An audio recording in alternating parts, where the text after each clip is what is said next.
Okay, how many people want to leave here with some information that will dramatically increase your ability to achieve success in college? I do. Show of hands. Oh, I like this brother's enthusiasm right here. My name is Bert Gervais, and I'm here to teach you one technique to show you how to achieve college success. And that technique is how to find a peer mentor. A peer mentor. But before I start, let me tell you a little bit about my story.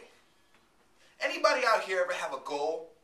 I mean a goal that if you accomplished would just blow your mind? Anybody? Okay, hey, you in the front.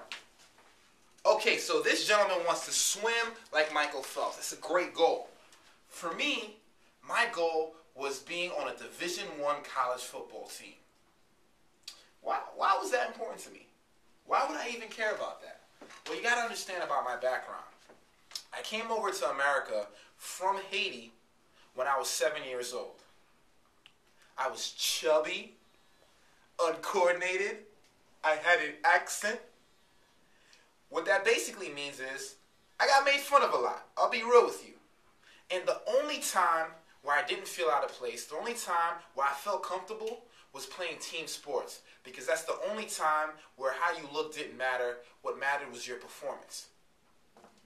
So you can imagine my shock and my dismay when one day I walked into the doctor's office and the doctor said, "Bert, I'm very sorry, but I can no longer recommend you ever play sports again because you have a deformed spine." What? What are you talking about? I was crushed. But something inside me said, I cannot accept that as a reality. I will not accept that reality. So let's fast forward to my freshman year in college, Syracuse University. I find out that there's a program where you can walk on a Division I football team if you go through a 6-week program. And let me tell you about this program. It was nuts. I'm talking about crazy. I can't emphasize that enough. Because you go to sleep every day at 11. You wake up at 5 in the morning, right? You wake up at 5 in the morning, go to 6 a.m. practice. You get there at 6 a.m., you go running for an hour. After you go running at 6 a.m., you got to do weightlifting. You do a little weightlifting, you get ready for watching your film. And after you do your film, you eat, and all of a sudden you find yourself studying for a calculus class. You have no idea what you're doing, and then boom! That's the sound of your head hitting your comforter after doing all of that.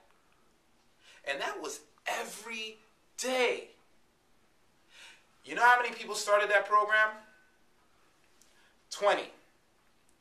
You know how many people graduated or actually made the team? 5. 5 people made the team. And I was one of them. Why was I one of the people that made the team? Because I had a peer mentor. Be honest with me, y'all. Let's be honest. When I said peer mentor, you were thinking of some old, stogie guy with that dusty corduroy jacket. Right? The one with the really thick glasses that are so thick they see people waving on the map. That's what you were thinking of, right? Be honest with me. That's not what I'm talking about. When I say peer mentor, I simply mean somebody, a friend who lifts you up. And how do they lift you up? In one of 3 ways. 1, they're honest with you. 2, they hold you accountable. 3, a peer mentor will never let you fail. Now let me explain to you how this works, right? So I had two peer mentors, Darian Carr and Stan Bush, and you need to get a group of 3. Why 3? All group focused research studies say that whenever you want to resolve a conflict or come up with a great idea or hold each other accountable, you need 3. So you need to find 2 friends, right? So number 1, keeping honest. Hey, if you're going to walk onto a Syracuse Division I football team, you're going to have friends that call you out when you're doing things you shouldn't. You think I didn't have my vices? You think I didn't like sneaking a pepperoni slice of pizza every now and then? You think I didn't slack sometimes running on my miles? But no, I couldn't just do that. I had friends that would say, "Hey, Bert, I noticed last week you started slacking a little bit. I got to be honest with you. I don't think that's going to help us get to where we need to get."